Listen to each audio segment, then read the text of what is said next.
Well, after being in the eye of the storm, former Maldivian President Mohammad Nasheed has spoken to Times Now, talking about the entire drama that unfolded in Maldives and how he went in and out of the Indian embassy. Nasheed has thanked New Delhi for its role in solving the crisis. He walked into the Indian High Commission in Malé seeking refuge as he feared imminent arrest. Nasheed's presence in the Indian High Commission triggering a diplomatic standoff which ended after 13 days. 48 hours later, speaking to Times Now, Nasheed believes that the episode hasn't dented his credibility and he'll win comfortably in a free and fair election. The vast majority of the people here understand that for the Maldives to rapidly develop, it must be able to plug into the rapid development in India. It must be able to live amicably with India. I am a politician. If there were such a sentiment, I would think twice before doing it.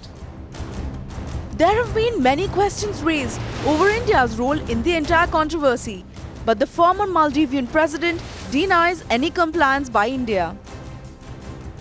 I do not believe that India is supporting any individual or any single party, but it has a view on what would be best for India, and the Indian government is trying its best to see how stability can be maintained in the Maldives.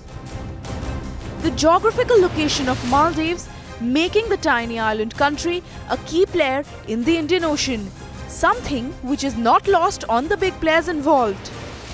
We've always believed that a stable Indian Ocean would depend on a very strong relationship with India.